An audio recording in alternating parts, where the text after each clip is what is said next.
some players will need the rest. We've had a lot of 3-game weeks. We're having four games in 11 days now, for example, to go into it. And a lot of the players that have played a lot of them games, they're due a break. Unfortunately, 1 or 2 of the countries that are not in the World Cup have decided to host friendlies, which I don't think is the best idea in the world, because obviously them boys will be away for a large period of the break when they could probably do with the rest because of the schedule going into it. I think also the Premier League teams have been a little bit more luckier than the Championship teams. If you look at how many games we've played, it's not double, but it certainly is a lot more, than some of the Premier League teams that are not in Europe. So our boys, I think, will firstly get 7 to 10 days with their family, and then that gives us around 2.5, 3 weeks to prepare. But not everybody will be like that. There's some other players that will be in every day working, as you say, on a second pre-season. In terms of us as a team, I'd like to spend that period of time looking at 1 or 2 different formations in training that we may need to use. I've been tempted at times to change the formation, but because we haven't had much time on the training pitch, I'm really want the players to have clarity when they go out there. So you've seen us rotate in games as a necessity rather than it being ideal. So that gives me time on the training pitch with the group to work on a few things that will keep us unpredictable in the second half of the season. And as I say, we go into this World Cup after playing 21 games, so we've still not actually got to the halfway stage.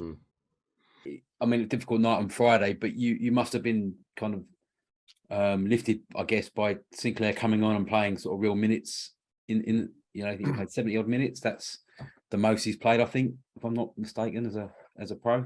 No, listen, Sinclair's had a whirlwind start to the season, hasn't he? I thought he had a couple of chances the other night, certainly one in the first half, where he might have done a little bit better, but we can't expect too much too soon from him. He's coming in, he started 2 games in the last 2 weeks where we've won against Cardiff and Wigan, and that's a big step forward for him when you think about it. We're delighted with how he's impacted the first team in the first half of the season. We've needed him to as well, because obviously we've had injuries to Chris and Tyler up there, so I think he's been the big surprise package of the season for the QPR fans and for us as a staff as well. So we're delighted with him.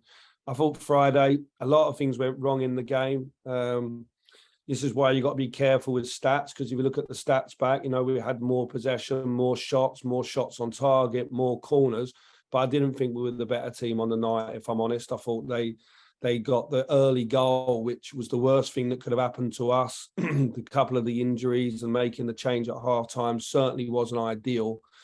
And even when we huffed and puffed in the game and got decent enough opportunities, we weren't clinical. The first half we hit the bar when maybe we should score. Sinks has the big chance, and obviously we missed a penalty. So it was really a night to forget. We've not had many of them this season so far, so I won't go overboard. I'm just looking for a reaction in what is going to be a very, very tough game on Wednesday night. And I think these 4 games going into the World Cup break are all tough in different ways. New managers going in, and obviously teams at the other end of the table, but in a very, very tight league. I wouldn't read too much in the league table just yet. With Taylor, you've given him sort of a couple of minutes off the bench. How close is he now to sort of being in a position to start? Probably been a little bit unfair to Taylor, because I could have sent him away to play in a couple of B games to get more minutes. But the last week is more been necessity when we didn't have Tyler and we didn't have Chris, that I needed him on the bench, for maybe 20 minutes, because he is a player that's capable of coming on and producing a bit of skill or a shot or a cross that could lead to a goal. So probably had to do what was right for the team, but maybe not always what was right for Taylor in terms of maybe going away and playing a couple of B team games and getting more minutes in his legs. I just felt I needed him as an option off the bench. So maybe that's what I'll look to do in the next couple of weeks, to make sure that he's got minutes, because he's a boy that's very, very talented, but he's been out of rhythm now for pretty much a whole year.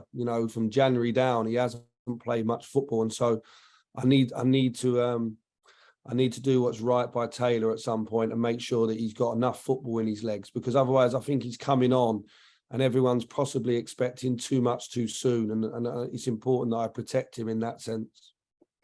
Okay. You mentioned on Friday similarities in the Luton game and Birmingham. I mean, the way they pressed you in midfield was similar to how Luton did. Is it a bit just simplistic just to say that teams are trying to stop QPR playing by just sort of crowding the midfield? No, listen. I think it's right. You know, it's 2 away defeats, and you know, after we beat Sheffield United and Millwall and Bristol and Watford away from home, we had real high confidence going away, and you know, we competed very well, and we won first and second balls, and the big moments in the game we executed. We went away to Luton and didn't start well, but we still had the big chance at 1-0 when we hit the bar. And I felt the other day there was things in the game that were just, they were difficult, like the injuries, and I thought the referee, some of his decision making as well didn't help. So I just have to put it to bed. Every game's different. There was similarities that I wasn't happy with in terms of winning the individual duels. You know, like if I look back on the stats of the game, like we had more possession, which as an away team you want. We had double the amount of shots. We had 10 corners, I think, in the game. So we have to be better in them moments. I'd much prefer that than to go away from home and not have the ball and not get set plays and not have opportunities to shoot. So the balance of the game's probably not wrong. It's just in the boxes, you've got to be much more decisive in the boxes. And I felt the first goal was particularly poor, especially away from home at the start of a game where the crowd are up. And the second goal, there's a couple of things. You know, I think it's a foul in front of me. The fourth official standing next to me, he hears the contact, and then Leon stays on his feet and gets bundled over. It's a foul. And then in the build-up, the ball hits the referee. So usually that's a drop ball, and then he gives it to the team who had possession, but he has to stop it. So we can do better. I think Ethan and Tim can make sure that the young lad doesn't come inside and shoot. But overall, you know, it was just a very, very bad night. As I say, we're third in the league. We're in a really, really positive place. So if we can draw a line under it and just move forward, then we're fine. If we want to make a mountain out of it, then maybe we can do that, and that'll be to the detriment of the team longer term. I've got to get that balance right, I think.